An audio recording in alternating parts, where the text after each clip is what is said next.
Tonight, Obama opens fire on Palin. Does he know she's not running for the presidency? And for that matter, neither is George W. Bush.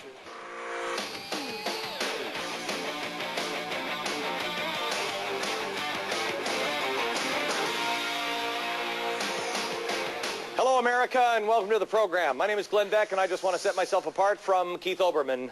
This is an opinion show. And what's more, I'm a conservative. Here's the point tonight. This campaign, once again, has devolved into lies, smears, and desperation. Both sides should have a guilty conscience, but now one campaign has reached a new low by calling their opponents a liar. And here's how I got there. Last weekend, Barack Obama said this to ABC's George Stephanopoulos. John McCain said the same thing about questioning your faith. And what was the first thing the McCain campaign went out and did? They said, look, these liberal blogs that support Obama are out there attacking Governor Palin. Let's not play games. Okay, all right. Let me ask you this, Barack. I mean, we're all tired of the name game, and the calling each other names and everything else. Why are you now running this new ad? They call themselves Mavericks. Whoa. Truth is, they're anything but. Politicians lying about their records, you don't call that maverick. You call it more of the same. Yes, you heard it right. Barack Obama is now taking the high-minded liar, liar, pants-on-fire approach, which I believe they still teach at Harvard. Ask any lawyer, and they'll tell you it's the worst mistake you can possibly make is calling the other side a liar. You can take the jury, and you can point them in that direction, but the jury wants to make up their own minds. It works in politics, I believe, as well. So, America, here's what you need to know tonight. Those desperate tactics show that Obama is worried, especially when you consider how much time and energy the Democratic presidential candidate is spending going after the Republican vice presidential candidate. Why? The gender gap that has always plagued Republicans is gone. That's a new poll out today. Plus, isn't attacking, Palin supposed to be Joe Biden's dirty work? Where the hell is he? Is he on Amtrak again? I love this train. No, I really do. If the Dems are getting this bad in September, the only October surprise will be that any of us will still be listening to them in October. Mary Madeline is a Republican strategist and former White House advisor. Mary, that ad actually was talking a little bit about, the bridge to nowhere, how Palin supported the bridge to nowhere before she was against the bridge to nowhere.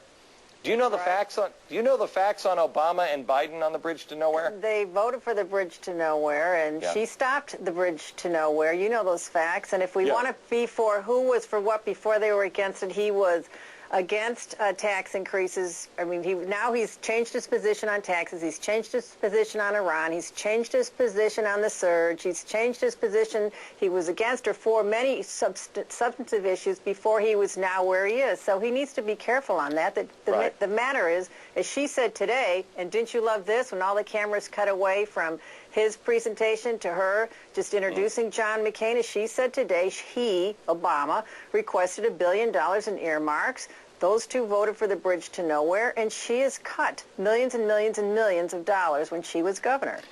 Here's the other part of the bridge to nowhere thing that Obama and Biden wouldn't like you to remember.